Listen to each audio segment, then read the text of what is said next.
वकालत शुरू किए हुए 8 महीने हो चुके थे। इन 8 महीनों में उसने अपनी थाक जमा ली थी। पतली छोटी सी दिखने वाली मीनू की आवाज में कितना जोश था, कितना उत्साह था। उसकी बुलंदी के चर्चे चारों ओर फैल गए थे। उसकी रोबाली आवाज सबके मन को मोह लेती थी।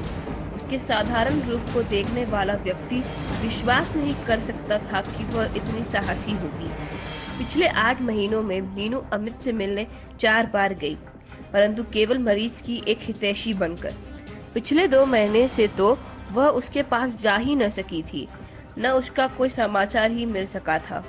रविवार का दिन था। सप्ताह में केवल एक ही दिन तो मीनू अपने स्वतंत्र अनुभव करती थी।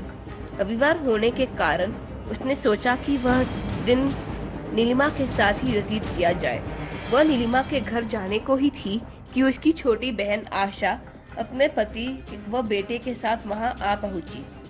मीनू आशा से लगभग 8 महीने बाद मिल रही थी। कितना परिवर्तन आ गया था आशा में। माँ बनने के बाद काफी मोटी हो गई थी।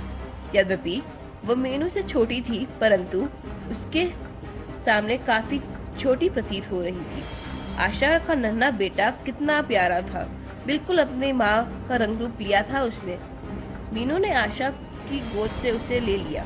वह नन्हा बालक जैसे ही मीनू के गोद में आया, उसने रोना शुरू कर दिया।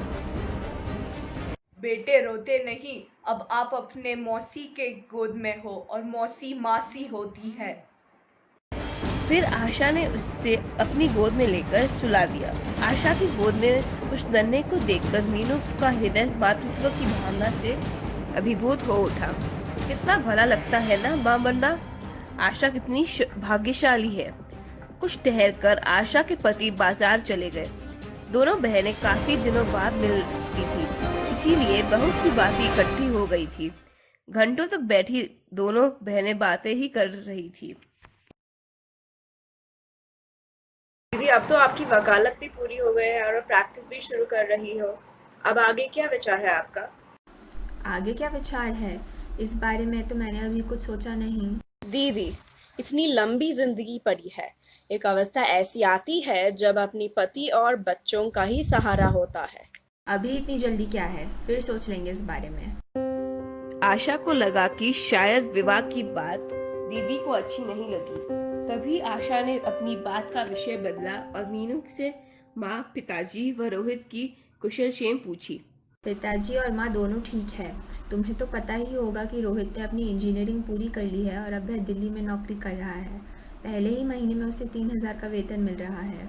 अच्छा दीदी, ये तो बहुत प्रसन्नता की बात है, पर रोहित ने मुझे एक पत्र भी नहीं लिखा। कल जब दिल्ली जाएंगे तो उससे जरूर मिलकर आएंगे। रविवार का पूरा दिन किस प्रकार व्यतीत हो गया, मीनू को उसका कुछ पता ही न चला। अगले दिन प्रातःकाल आशा दिल्ली चली गई। आशा के पति को दिल्ली किसी आवश्यक कार्य से जाना था।